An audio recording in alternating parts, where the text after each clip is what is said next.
Viewers আসসালামু আলাইকুম। Google ম্যাপে নিজের লোকেশন কিভাবে খুঁজে বের করবেন, আপনি কোথায় আছেন, কিভাবে লাইভ দেখবেন সে প্রসেস দেখাবো আজকের ভিডিওতে। প্রথমে আপনার মোবাইল থেকে গুগল ম্যাপ অ্যাপ্লিকেশন আছে, সেই অ্যাপ্লিকেশনের উপর ক্লিক করে দিবেন। তো গুগল ম্যাপ অ্যাপ্লিকেশনটি ওপেন হওয়ার সাথে সাথে আপনার সামনে এরকম একটি পেজ চলে আসবে।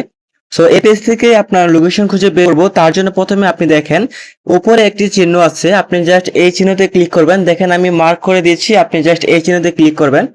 সো ক্লিক করে দেওয়ার সাথে সাথে এখানে দেখেন ডিফল্ট আছে, স্যাটেলাইট আছে, টার্ন আছে।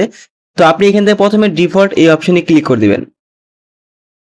সো ক্লিক করার পর এখান থেকে ক্রস আইকনে চলে যাবেন।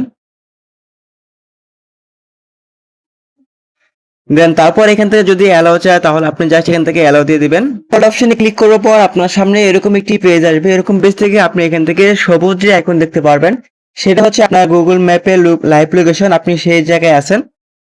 তো আপনি এখান থেকে স্ক্রল দেখতে পারবেন যে আপনার জায়গার অবস্থানটি কোথায়, আপনি কোথায় অবস্থান করতেছেন। তো এইভাবে কিন্তু আপনি খুব সহজে গুগল ম্যাপে লাইভ লোকেশন দেখতে পারবেন। তো এই ছিল আজকের ভিডিওটি ভালো লাগলে অবশ্যই ভিডিওতে লাইক দিবেন। পরবর্তী এরকম ভিডিও পেতে আমাদের চ্যানেলটি সাবস্ক্রাইব করে রাখবেন। ধন্যবাদ।